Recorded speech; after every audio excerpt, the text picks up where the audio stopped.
William Vanhuss, our speaker, who's going to talk tonight about his research on the Great Solar Eclipse of 1869.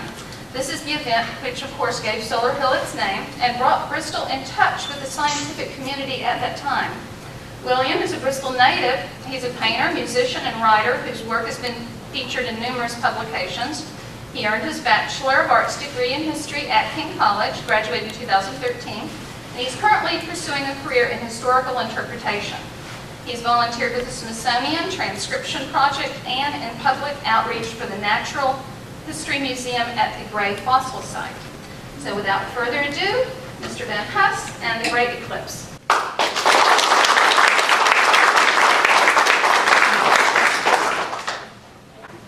Thank you. I must say tonight's talk will be brought to you by my Eclipse gum.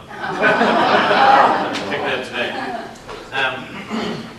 So what I guess I should say a little bit about what led me to do this research on Solar Hill and on the eclipse of 1869, and that would be actually my professor, Dr. Dotterwhite, there from King College, who's in the back.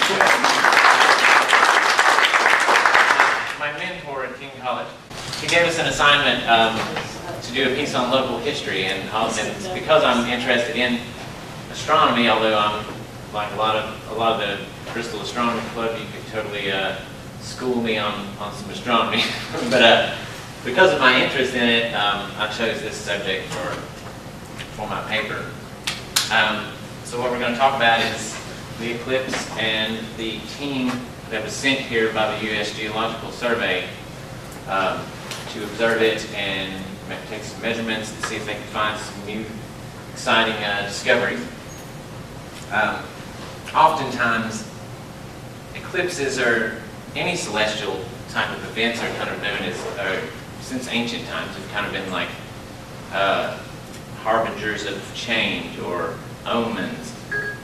This one wasn't really a harbinger of anything bad. It was more like it was a milestone for Bristol. It kind of took Bristol from the early town into the future, because of course after the event, this area right here was developed into really Bristol's very first sort of upscale residential neighborhood. So really, I guess to start, we should talk a little bit about astronomy in the 19th century. And astronomy is the oldest of the sciences, of course. Ever since there have been people have wanted to look up at the sky and figure out what's going on up there, and first things they noticed were these objects, these things move with regularity. You can make predictions using them. But for a long time, progress was very, very slow. But by the time you got to the 19th century, even though it was a time, it was before relativity, it was before quantum physics, radio astronomy, orbiting telescopes like the Hubble Space Telescope, things like that, and before they knew about ages of stars, there were still big discoveries being made.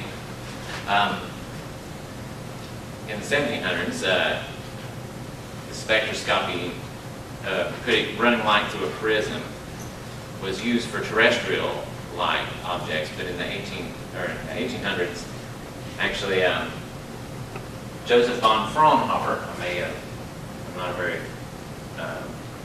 good German speaker, but I think that's how you pronounce his name. He was the first person to use spectroscopy for stellar use, to use a prism to break down the light from the sun, and that was a really important milestone, really, because that was the first time when people could see that the sun, this celestial object that they had seen forever, this was actually made of things that, like hydrogen and helium and things that we knew about. So that's one huge discovery at the time. And of course, without radio astronomy and without all these things that we have now with your the orbiting telescopes and the internet and space probes and things like that, really the only thing they had was direct observation and mathematics, and they came a really long way with direct observation using small telescopes like the ones that they used at the observatory on Solar Hill, which were like 3-inch reflecting telescopes that were not You know, I have a 6-inch reflecting telescope, so you know what I mean. Like back then, that technology was really that was the best they had. But you could still do quite a bit with it. And one example of that is these two fellows and the discovery of Neptune. Now, one guy has a picture and one has a portrait. But the guy on the left there, here's a French name that I might mutilate. Urbain Le Verrier. He's the man credited with the discovery of Neptune in most people's eyes, even in the eyes of this curmudgeonly-looking fellow here on the right, John Couch Adams. Now, Le Verrier was obviously a French man. He was a mathematician. He wasn't an astronomer in the sense that he didn't stare at the sky through a telescope, but he made his discoveries through using pure mathematics, as did John Couch Adams. Now, it just so happened, and I think this is a really good illustration of how science works, and especially how it worked at that time, because there was no communication between these people. You know, there was no internet, there were no telephones. They could really pick up and talk to each other. So Le Verrier and Adams were both working on the same problem at the same time, which was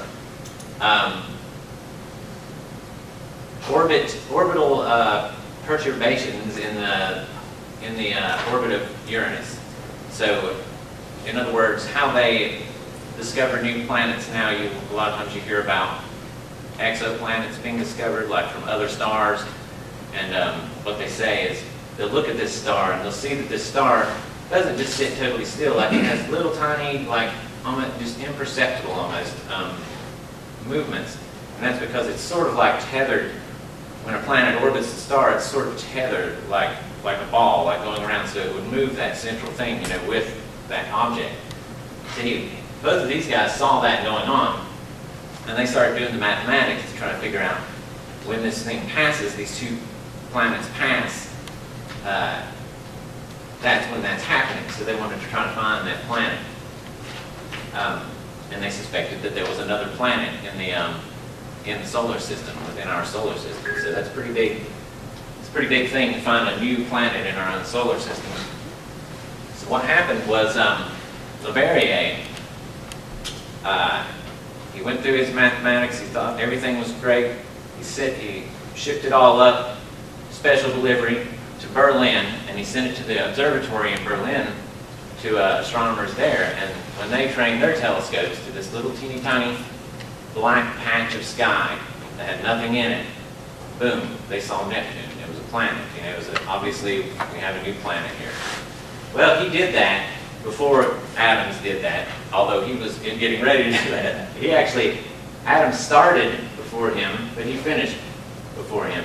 So even though they're now sometimes you'll see people when they talk about that, they'll say that Adams really deserves credit because he started beforehand.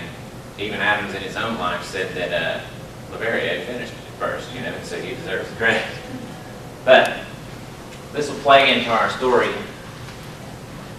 a little bit later.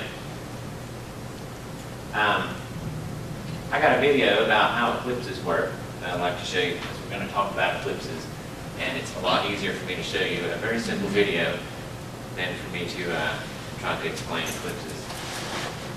So, let's see. Can we? No. Right there.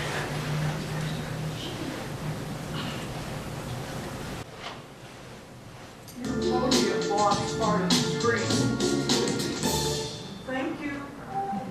A solar eclipse happens when the moon's shadow falls somewhere on the surface of Earth. And a lunar eclipse is the opposite, when the Earth's shadow falls across the moon. Total eclipses occur within the darkest part of that shadow, the umbra.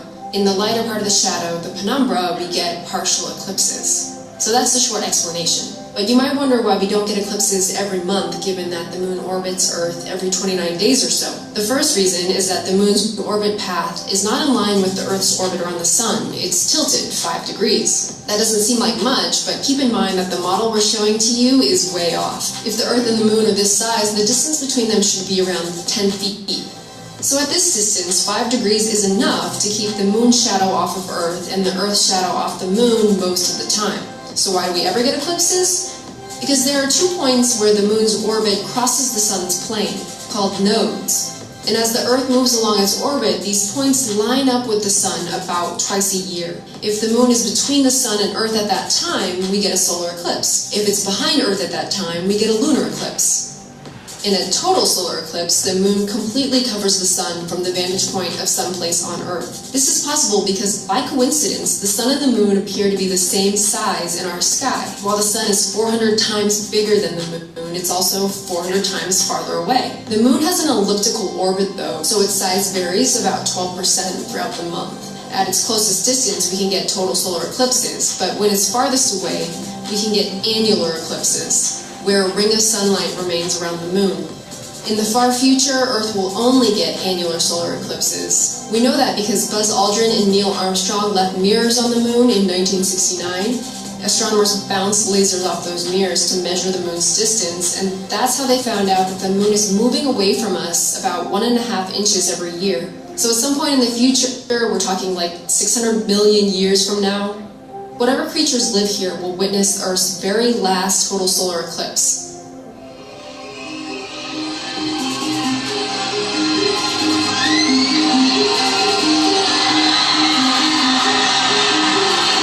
We can see on the radio on the screen a fantastic total solar eclipse taken from the pictures above the clouds.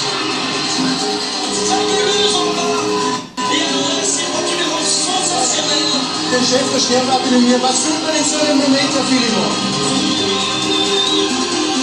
is just fantastic.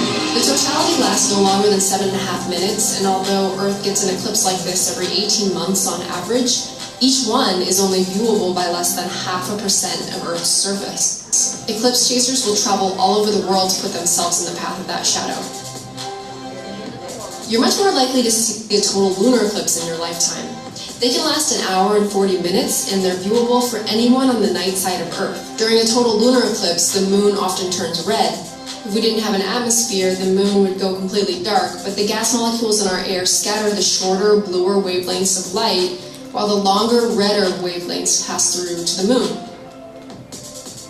Or to put it another way, during a total lunar eclipse, the sun projects all of the world's sunsets and all of the world's sunrises onto the moon at the same time.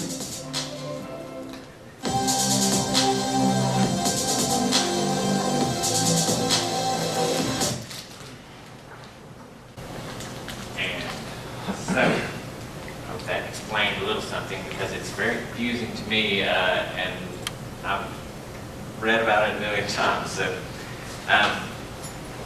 that's how eclipses happen. Now, if you notice in that one spot, on the video, it showed the maps, and then it showed the paths of the eclipses, and it kind of comes down like this. That's how those paths. That'll come into play later when I talk about why they sent all the different parties out. So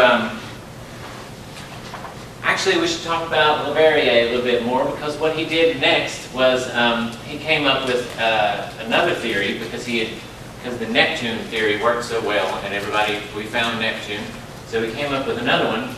And he started finding the same sort of fluctuations in the orbit of Mercury, which is really, really close to the sun, and it's very hard to even see Mercury most of the time. When you see it, it'll be extremely close to the sun, either really early in the morning or really late at night.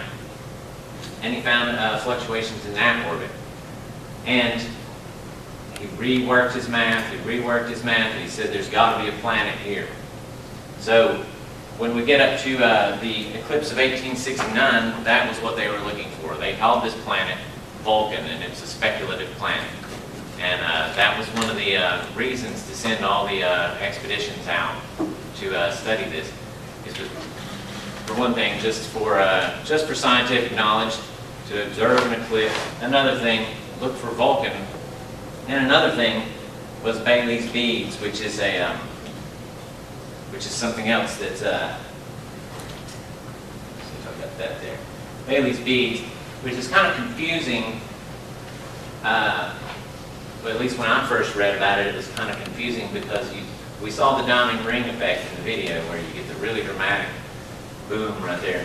What we didn't see Bailey's beads in the video. What that is actually Bailey's beads and the diamond ring effect are only separated by moments in time, and that's what that is. So like this would occur first, you'll start seeing the light, and you're seeing it broken by the mountains.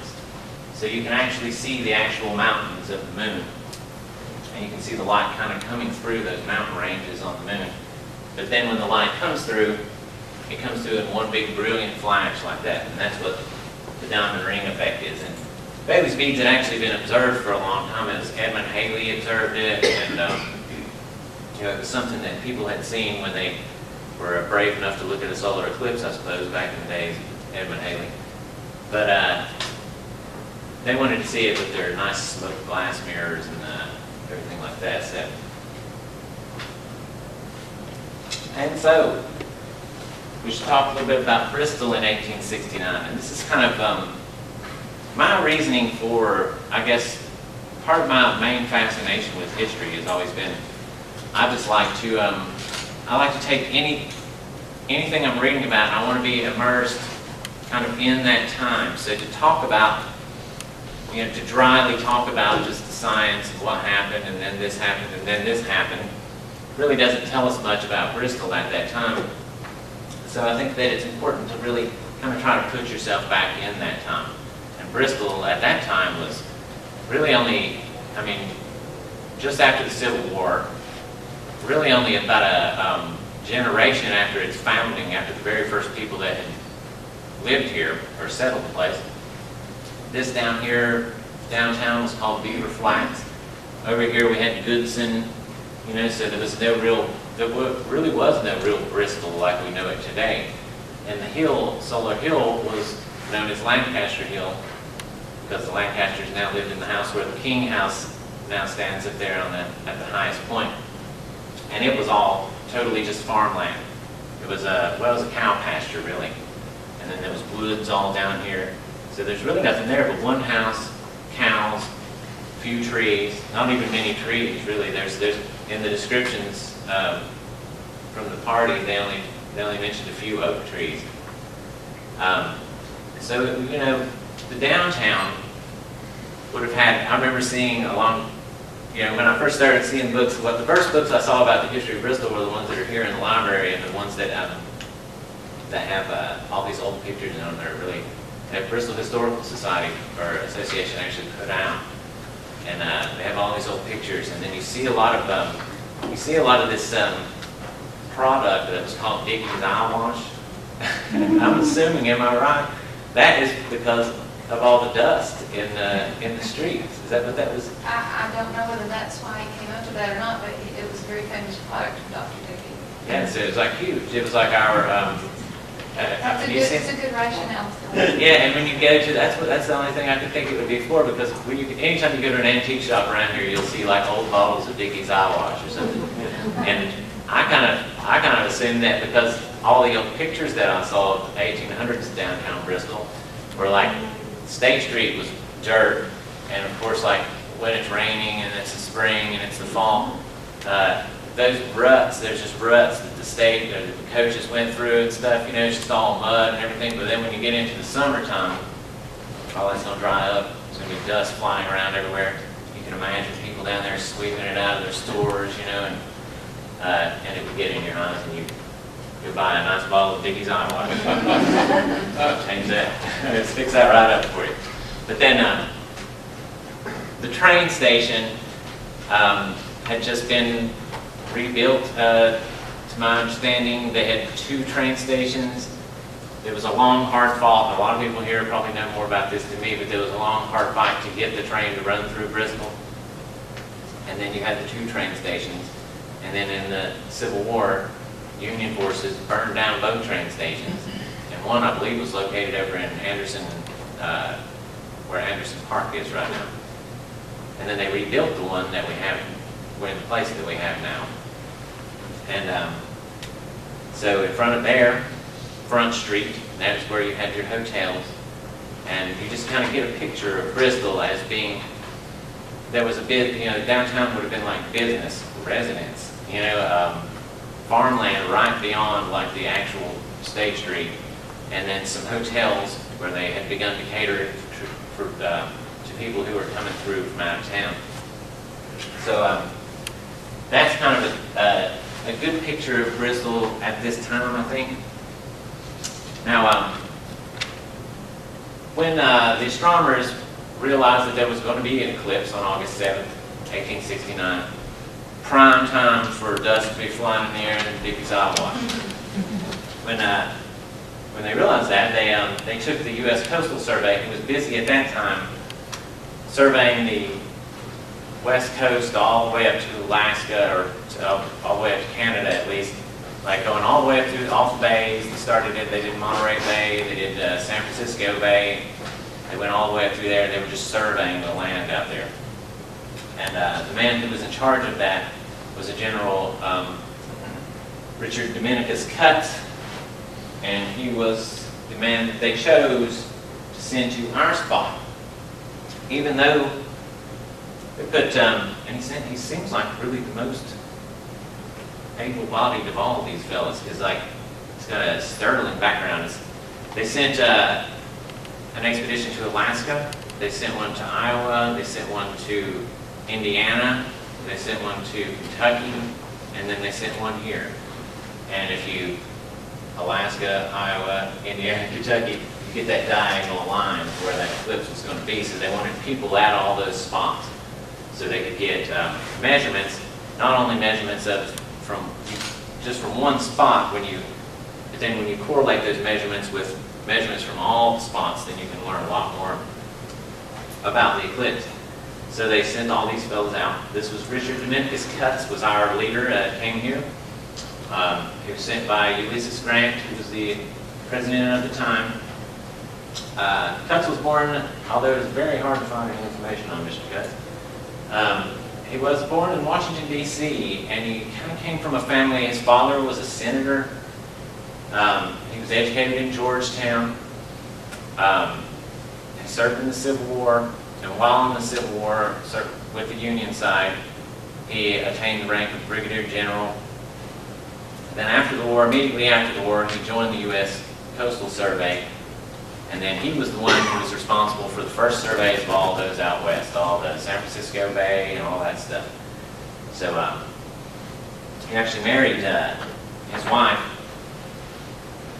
Martha Hackley, was the granddaughter of Thomas Mann Rudolph, and Thomas Mann Rudolph was like a brother to Thomas Jefferson. He was raised in the Jefferson household, even though he wasn't a blood relative of the Jeffersons. He was raised by Thomas Jefferson's father. So it was kind of like, he kind of came from a sort of like a, his father was in politics, and then he married into America by marrying into a Jefferson family. So he was the one sent here to man the observatory here and actually build it up on the hill. And his mission was to go to this general latitude, longitude, and find the best place to put an observatory up. Here's the path of the eclipse. As you can see, the diagonal path, and it's really not the best resolution, but Indiana, Kentucky, here we are.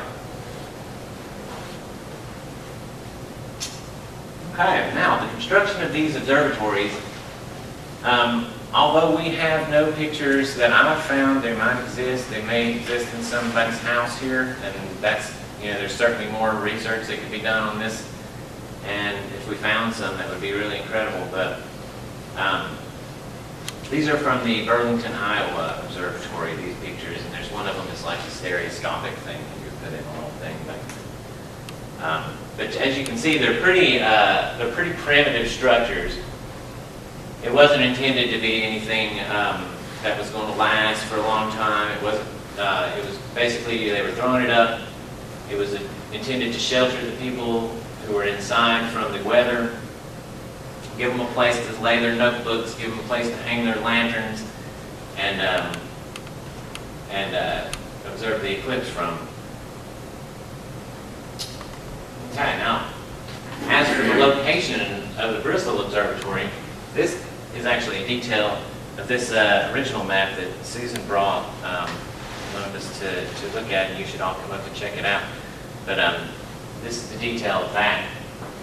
So as you can see, there's the train tracks. You got State Street right here, and then this is the King House, and then that's where the observatory is, according to his map. So we're right here currently, I suppose.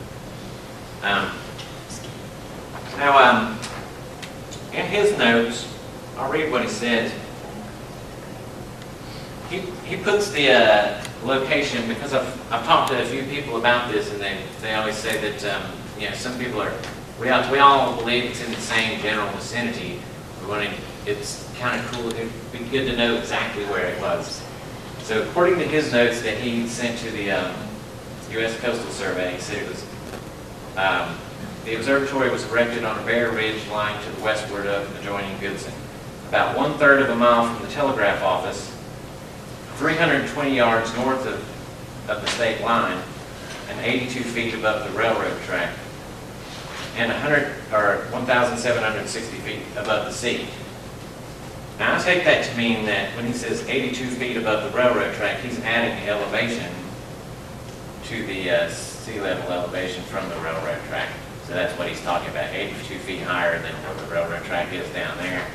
And then, if you pace it off 320 yards from there, you get up to here. But we don't know exactly where it was at.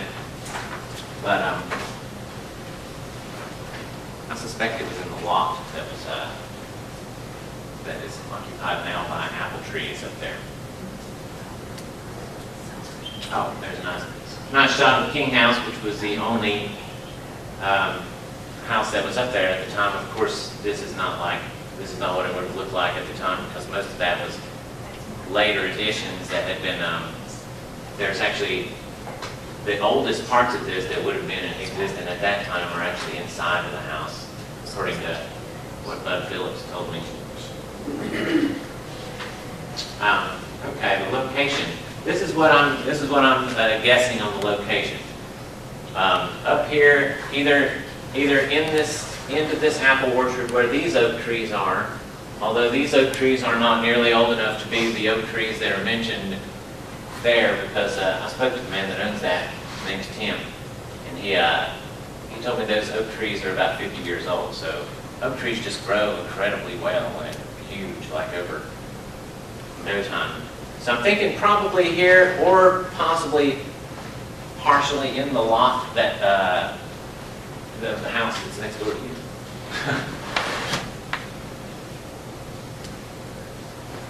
And then this would have been, this is the modern view from that spot, which, we have trees there, and there's no trees mentioned there at the time, so you would have had a little better view out there. But when you really think about it, they weren't really looking for the best view all around, because they were there for one purpose. They were looking for the view to see the eclipse. If they knew where the eclipse was going to be and they had a view of that, that's all they needed. Okay, and then this is a picture, actually a photograph taken from the eclipse from the Indiana Observatory. So as the appointed day came to be, it was very cloudy. And, you go through all this trouble. They arrived in Bristol and on July 25th. They'd been staying in a hotel, presumably probably the Virginia House, because that was the more expensive of the hotels for people coming through, and they were on the government's dime, so they were probably staying in the Virginia House. They spent 2 weeks basically building this observatory. They went up, they took telemetry, they took preliminary measurements. They went around, sent all that back, they telegraphed it back.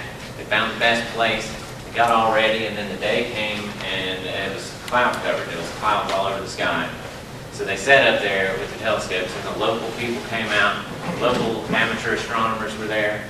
Everybody was sitting on top of the hill waiting, and there was clouds. But then, just before, the eclipse was supposed to start at right about 5 o'clock. The clouds actually parted, and they were able to observe it. And I'm going to read to you a little bit from his description of this, because I think it's a really, it's chronological. It's a nice little chronology, and I think it's very poetic at times what he says. So he says at 4:56, 5 perceptible elevations or irregularities were visible on the moon's edge. So they're seeing the moon. They're seeing the moon coming. At 5:08, the limb of the moon was projected on the sun's disk, just touching it. At 5:16, the rays of the sun had become like those in winter. And at 5:32, he reports the light rapidly fading away. As the silent procession began to swallow up the sun, he said a cold dark shadow passed over the observatory, very distinctly marked. The time was called as I felt it. It was 5:39. Then a second shadow and a much colder shadow passed over. There was not a breath of air stirring. The eclipse was in its totality. Now, his assistant, Mr. A.T. Mossman, which I never found any other information on this man, he was supposed to be looking for the suspected planet of Vulcan while all this was going on, but I suppose he got a little bit wrapped up in the eclipse happening itself, and he said he completely forgot about that. So and he said they lit lanterns. It got so dark you had to light lanterns when it actually passed over. He said, so I didn't see that. I didn't see anything except for Venus, as my attention was wholly directed on my telescope. And then a local astronomer, Mr. Perkins, said, and I think this is very poetic too. He said, a few minutes before the totality, the cattle commenced coming home. I could hear the fowls arranging themselves on the roosts in the neighboring trees. And when the darkness of totality fell upon us, the crickets began to chirp. The air grew perceptibly cooler, adding to the sensation of awe and admiration, which so uncommon a phenomenon naturally produces. So, they were able to observe the eclipse. They didn't see Vulcan. They weren't able to find that. As a matter of fact, they didn't get any photographs that we know of, although a couple of the other observatories got a few. There's no mention of Bailey's bees in their observations, but when they finally, when it was finally said and done, it actually did serve as a sort of milestone for Bristol. It brought Bristol in contact with the rest of the world, and actually it was bringing America in contact with the rest of the scientific world, because all these scientific discoveries, Leverrier and Adams and all these people, this was all happening in Europe, you know. And America had a rare opportunity, because there wasn't, when you see it, when there's a total eclipse, you know, it's either in North America, or it's in Asia, or it's in Europe, but it's not going to be everywhere. So we had like a rare opportunity to actually observe that. Shortly afterwards, the land was auctioned off by Reverend Solons of Solons Academy. The school was later named after him, but he auctioned the land off, and then it was parceled up, and the first really upscale residential neighborhood was built there. And I would imagine that a lot of these people living down in the dusty Dickey's-Eyewash region and Beaver Flats down there were very happy to move up on the hill away from all that clamor and build their nice houses up here after that. And this is just a shot of the monument that's up there. And if there's anybody here that hasn't been up there and seen that, it's kind of Solar Hill is a great place to take a walk, and there's beautiful houses there. And because it was Bristol's first real neighborhood, there's a lot of the oldest houses in Bristol are there, and it's a nice stroll, and you can read the monument, and you can actually see if you can find any artifacts over here, if you can get a hold of Tim Hensley. and ask him if he can bring a metal detector. And then maybe we can find some a bottle of Dickey's eye wash, or maybe some telescope lenses or something like that. But Between those two pictures you showed there, where is that in relation to more of the action? It's across the street from the Episcopal Church. yeah, directly across the street from the big stone Episcopal church there. Yeah. And how far from the planetarium? Right up behind Been it. there a block. So it's just behind here. Okay. You just keep walking up that hill, and then Solar Street is your first street there, It's Solar Street's Right only there. 2 blocks long. right there on the corner. Yeah, it's on the corner. It's the very corner of Solar and Cumberland right there. It's a block and 50 feet. Anybody else have any questions? Questions, observations? I had heard it said, and I wondered whether you came across this in the research, although Bristol didn't produce any good photographs, of the photographs that were produced at the other observation locations, was that the first time that the phenomena of Bailey's beads had ever been photographed? It may have been the first time it had been photographed.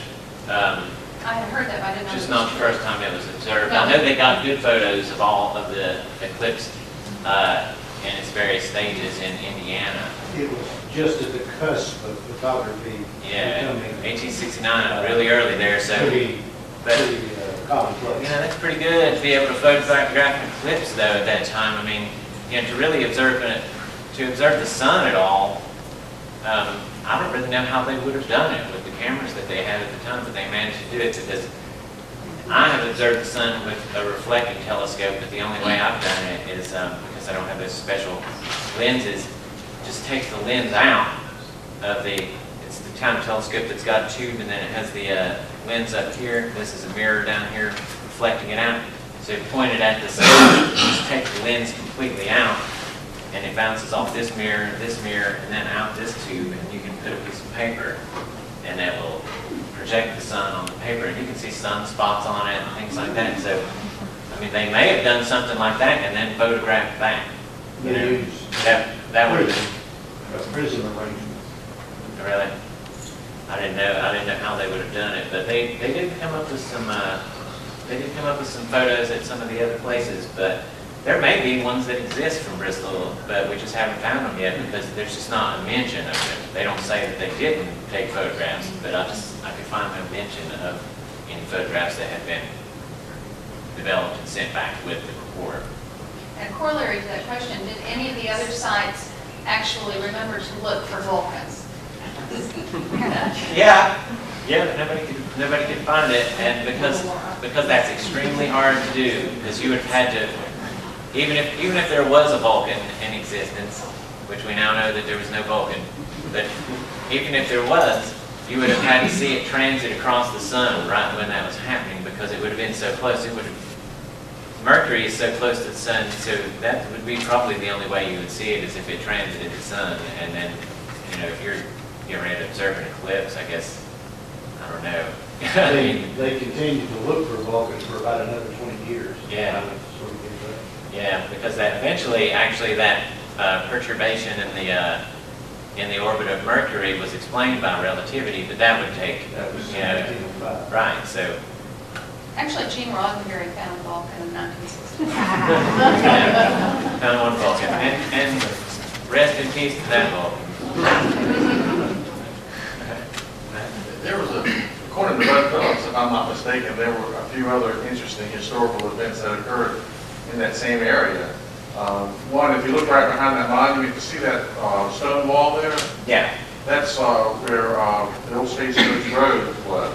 yeah, And Andrew Johnson, his coach driver was attacked by, yeah. Bud told me about that. He was attacked by bees or something, Right. and he tipped the coach over, and and he jumped out of the coach and broke his arm. yeah, And then further over on the exact spot where they had built the observatory during the Civil War, that lot there, apparently that was a place that was pretty good to hang people. yeah. And I've heard that was the old hanging tree. Right, One of there those was an oak oak tree trees. up there, and one of the stories was that there was a doctor in town that was from the north treating Confederate soldiers, and all his patients seemed to be dying. So they assumed he was killing them, to keep them from going back to the battlefield. Yeah. So they took him up there and hung him. And he may have just been a very bad physician. But they just interpreted it as bad medicine as intentional, so they took him up there and hung him there. Yeah, that one spot has a lot of history there. And it's like, it's got a macabre side. And It's very visible. yeah, but I've heard about the road, the alley there. It's now King's Alley, and that was the first road, really the first road period, because and that one goes directly to the King House there. So that was, this was their place, and when they bought this, it was originally it was a big meat camp, was what they called it, MEET, because it was where the Indian tribes would meet down here in the flat area between the mountains. They would all have their meetings here. So when Reverend King bought that originally, like he was just sitting here basically by himself. There wasn't a lot of people here. So this stagecoach road just went straight to his house, and that was the first one. And then it was out of use by the time the eclipse happened. Though it was they were going with the railroad then, the new tech, high-tech railroad coming through, and they had one station. So they didn't have to get off in Virginia and go over to the other one. That's an interesting bit of information too about Bristol. Southern ends at State Street and northern and western takes up the State Street. Yeah, and used to they would like go to the Virginia station, and then everybody had to get off there and carry all your bags all the way over to Anderson Street and get on there and continue from there. So it was a blessing in disguise when the Union soldiers burned it down. So we actually ended up with one train station instead of two, and a little less confusion there. Did you say that was a reflector telescope? I was talking about mine. Yeah, but back then they had, those looked like refractors right there that they had. Yeah, I thought you said it was a 3-inch reflector. Yeah, I might have been mistaken on that. But you can look at them. I don't know for sure they're huge refractors if they are, but I mean as far as lengthwise goes. But in his notes he calls it, I'll tell you right now, I guess.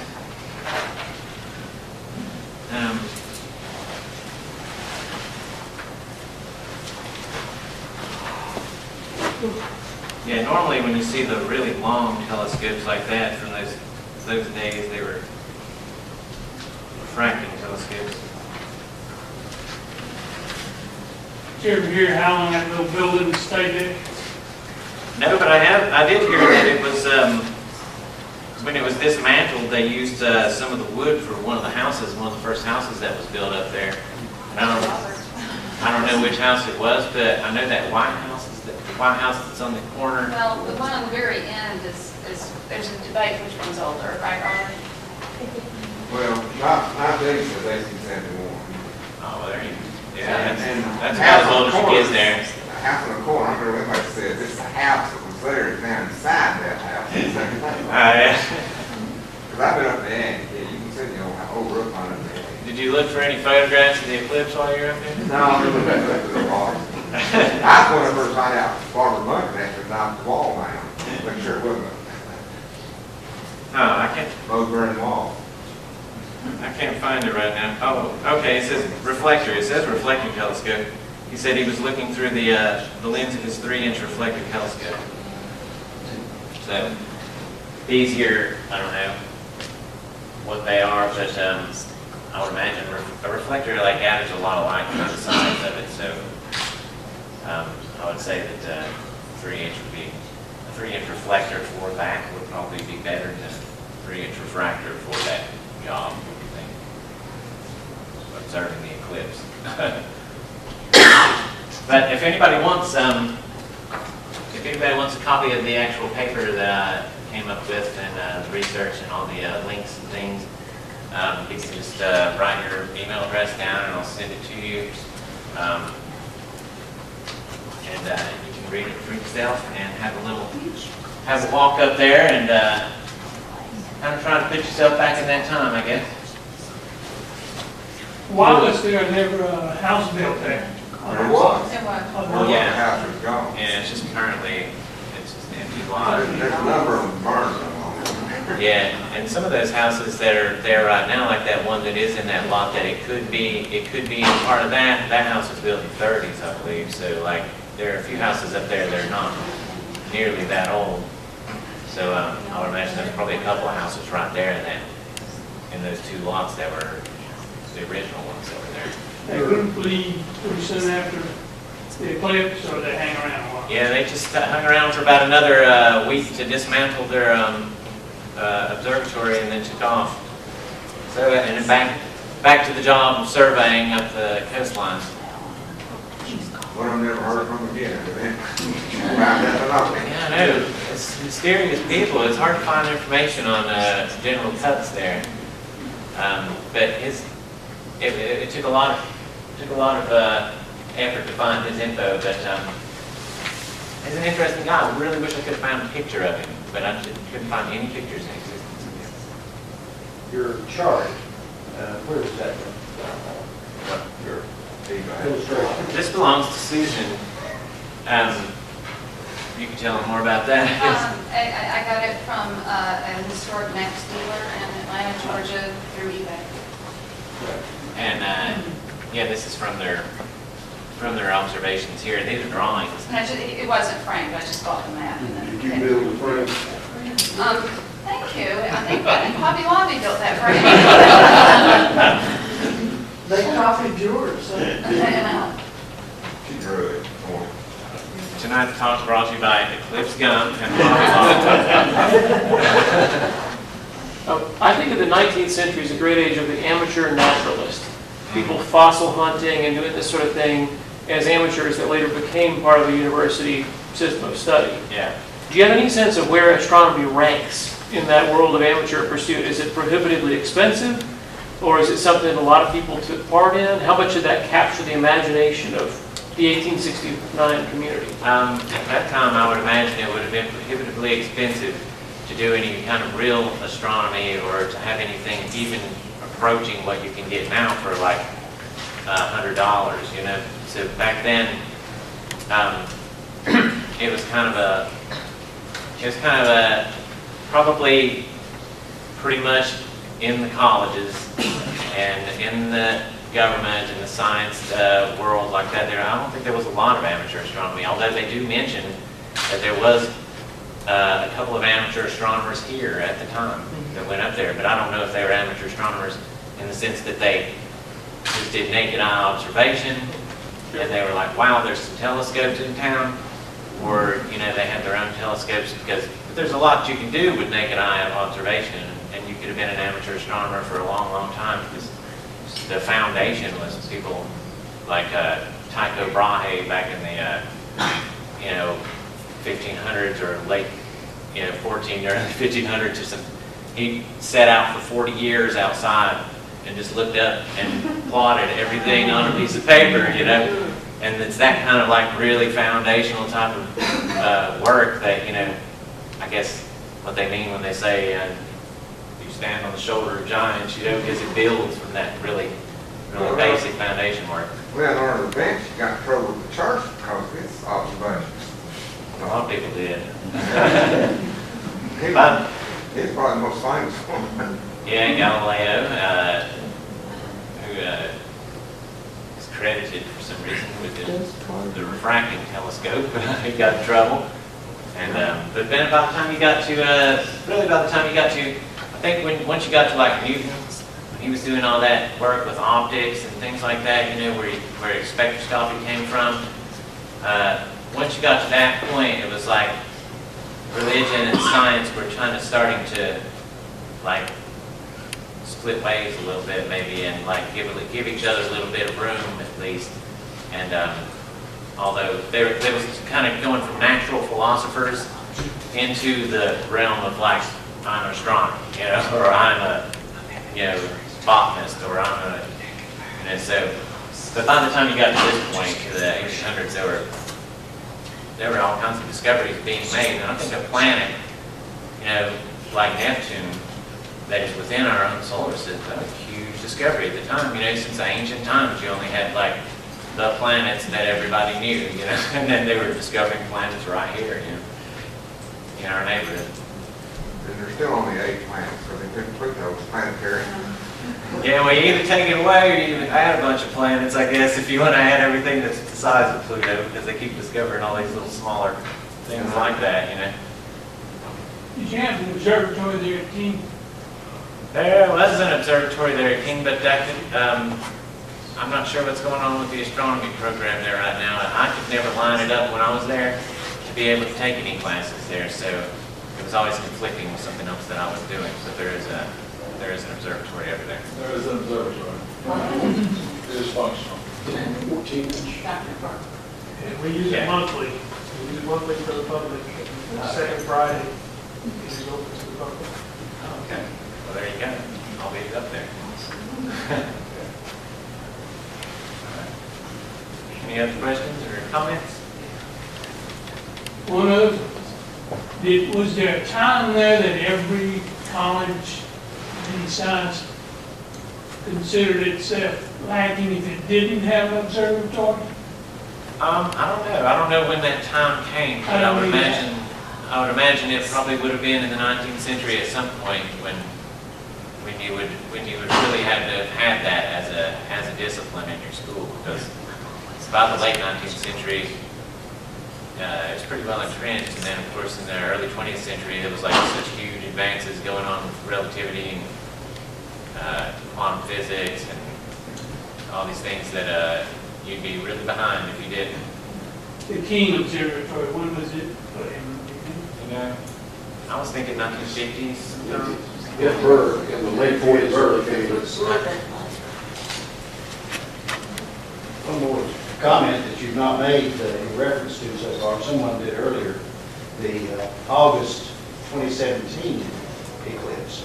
Yeah, we were just talking about that earlier, and I think Susan brought it up to me, and I hadn't heard about that. Is that an annular eclipse, or is that? No, it would be a total. The guy behind you knows a little bit, Gary. There's a full totality. It's coming through, it'll swing through parts of Kentucky and then down into Chattanooga. It's coming down from the northwest. The full totality will be in Kentucky at a couple miles out of Penn Royal State Park. It's about 2.5 minutes. Has anybody ever seen one? Not yet.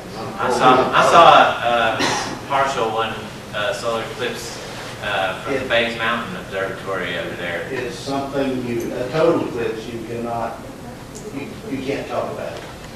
It was pretty amazing when I saw it. I was second what Bob's saying there. You have to see one. To really understand. 99.9% partial. Yeah. That last thousandth of a percent makes all the difference in the world. And the description you read, that I've never heard of anyone that has seen one that didn't describe it poetically like that. It's the most spiritual thing you'll go through. I would love to see it. You can see why people quake when they couldn't predict them, and all of a sudden one of these happened. You can see why that would It's a be. remarkable natural event you'll ever see in your lifetime. I will certainly be there trying to see it. Hope we don't get clouded up. Just between Knoxville and Chattanooga, the path will pass through. It's only about 60 to 90 miles wide. For real life is here in Tennessee. What day is that, But it also passes. I hate to give this away because I know I'm going to try to get a room there. Falls State Park. The locality passes right through that park. Wow. If you want to go to the Remember the name Bob? I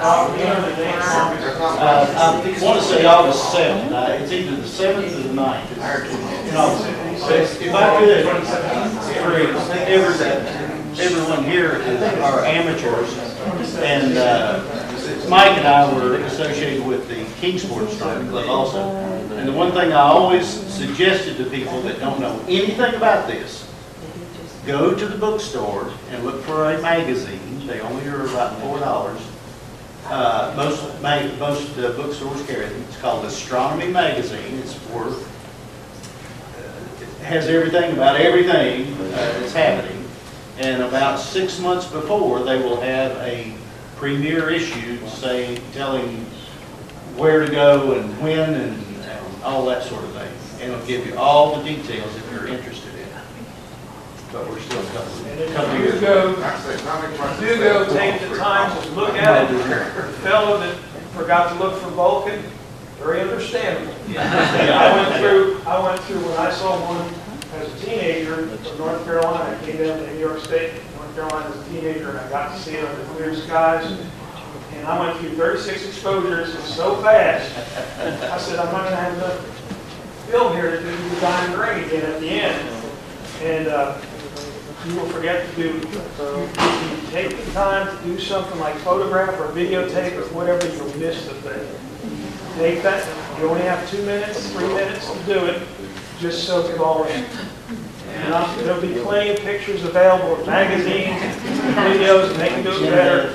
You take in the event. It's the most remarkable thing you'll ever see. But in that video, when it showed it actually happening, it showed you saw the diamond ring, and then you saw it happen, and everybody just goes insane when it happens. You're going insane on the tape. You don't see what you're actually. Oh, I know. It looks different on video than it does when you live it live. You can't take a picture of the Grand Canyon, and then that's what the Grand Canyon's like. So, If I were to watch it, where could I buy some Dickies eye wash? I'm starting up the old Dickies brand. In my bathroom. Yes, fixing up the eye wash. Yeah. I want a picture on the total eclipse. Buy it. Or you can make it. Very easy. Oh, wait. There you go. I mean, when it's completely blocked out. That's it. That is it. What you're looking at Oh, wait. there is this is called the corona. There you go. That is the atmosphere of the sun. You can only see it when the rest of the sunlight is. By the way, I might mention that during totality, it's perfectly safe to stare at the sun and look at it with your eye, but any phases that are part of the smallest amount, you have to have very, very special filters to look at. I think I'd still be a little wary, though. Yeah. I thought it was interesting when you described how the animals even were affected by it. Yeah. The birds were starting to roost and the cows were heading up. It tells you how the animals take their cues from the celestial events themselves. Yeah. But that was quite remarkable. It's from like daylight and nighttime. Do you have more information on how it affects nature like this? No, but on a somewhat related note, I was reading the other day that trees, the reason their leaves change color, which I didn't know this, has nothing to do with the weather. It has nothing to do with how cold it is, or there's a frost, or anything like that. It's solely based on the amount of nighttime. Yeah, sunshine versus nighttime. And that is the most regular thing. Like, it'll get cold, warm back up, get cold, warm back up, but that never changes from year to year. And they take their signal from that. When there's a certain amount of nighttime, that's when they signal when the trees change their color. Well, any other questions?